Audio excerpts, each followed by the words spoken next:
Despite the weapon supply failure and the fact they had lost a number of key members, the rebels decided the time was still right for an attack, as the war was unpredictable and this window of opportunity could close at any moment.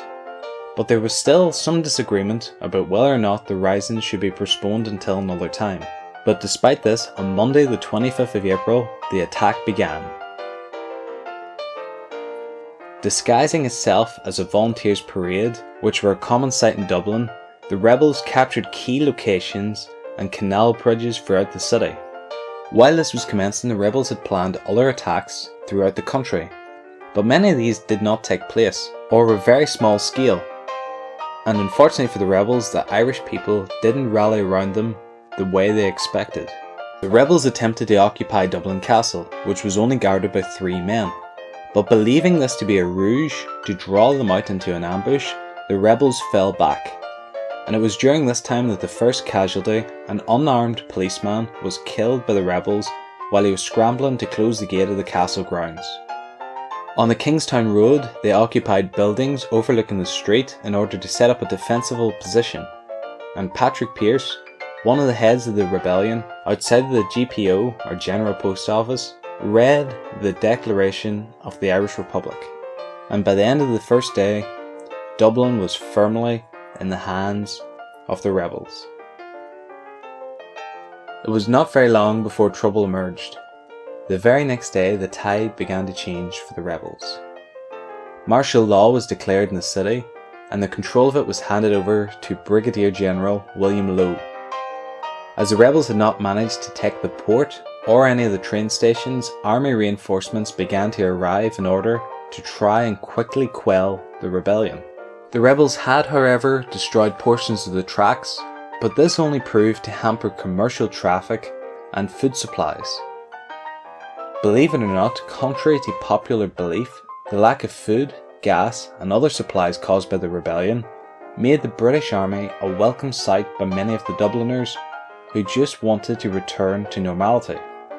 We also need to understand that many people had family members fighting in the war against the Germans, which had also made this rebellion seem all the more treasonous to the average person. And for this reason, the rebels gained very little support. By Wednesday, the British had the troop numbers to begin taking back the town. They soon surrounded and cut off communication between rebel positions, who held on as long as they could, but by Saturday, the rebellion was done. Patrick Pearse went to the British camp and surrendered. The rebellion had come at a terrible cost. The rebels lost 64 men in all, and the army came out worse, losing 132. But the people who suffered the most were the normal everyday people, 250 killed and 2,217 wounded, and just over half of these were actually caused by the British Army. The rebellion seemed to end with nothing accomplished, and the people in the streets of Dublin cheered the British soldiers and jeered and threw things at the shamed rebels.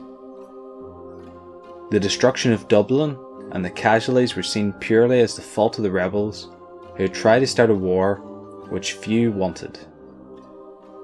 The rebellion was met with widespread condemnation from the country, but nevertheless the rebels had declared an independent Irish Republic, a concept that every Irish person could support.